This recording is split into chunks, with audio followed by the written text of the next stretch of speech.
What's up, everyone? Mentally Damaged is back. After many life ups and downs, I am able to start recording again. I'm rebooting the podcast, but we are still going to produce the same type of content and other planned content that I'm not ready to talk about yet. Today I have a story straight out of real life. My life, in fact. Woohoo! I have a friend that has went through a lot the last 2 years, and he will be joining us in future episodes to talk about many of those events. One thing that is happening right now, however, is a whole barrel of craziness between his mother, her husband, and my friend. Now, for keeping things simple, let's call my friend Mark. Let me tell you a little bit about Mark. Mark is in his early 40s. He is disabled after a terrible car wreck many years ago that most folks would have died in. He is a fortunate man in many ways and leads a simple and frugal life. Behind his house is his mother's house. It's separated by Mark's rear privacy fence. Mark's mother has been beaten and abused by her husband many times, according to Mark. And she had kicked the husband out 2 or 3 times. Each time she would start divorcing him, but a few months after, her money starts running out, so she drops the divorce and moves the husband back in. I'm told this is a repeating cycle. This just recently happened again, and now that the husband has moved back in, he seems to have a deep hatred for Mark. The three of them seem to be going tit for tat lately. Mark was concerned the husband might do something crazy like spray weed killer over the fence or whatever. So Mark began installing security cameras. One of them is mounted high up so he can see more of his yard with less cameras because he is on a very tight budget. Remember, he's disabled. He also installed a motion-activated alert device. It makes like a small siren noise if someone comes around the corner where he's about to put a pet pig.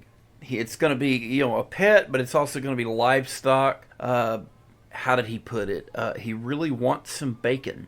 And I mean, who doesn't? Bacon is great. During the installation of the camera, Mark's mother started recording Mark installing the camera and shouted at him that if the camera faces her house, it's not going to be good.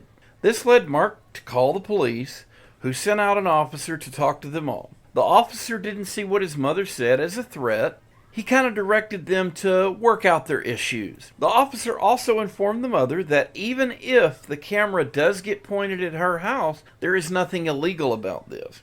We can only assume that's when the gears in her head started turning, and she brought her own cameras and started installing them. Unlike Mark's cameras, they don't look at anything in their own yard. They are specifically pointed at Mark's house and Mark's yard, very near the edge of the property line, so they don't see anything on their property, just on Mark's property. Of course, this is not illegal. It's just petty. So to resolve the issue, Mark decided to expand his privacy fence to the side of the property rather than just on the back. Now, being on a budget and disabled, he bought any old used fence materials he could, get his hands on, picked up some free stuff he could get, things like that, being as frugal as he can. Then, of course, they started construction, him and some friends. Now, his fence is maybe 12% constructed, and his mother and her husband have now moved their cameras high enough to look directly over the top of the future fence. They even installed cameras at the back in trees looking over the back fence. Again, this is not actually illegal, but it's a super childish thing to do, and I think it looks like harassment, but that's just my thoughts. There is a lot more craziness. Unfortunately, I have been pulled into it and have witnessed more than I wish to. I will continue the story in the next episode. For now, thanks for listening, and remember to like, subscribe, and follow us for more drama next time on Mentally Damaged.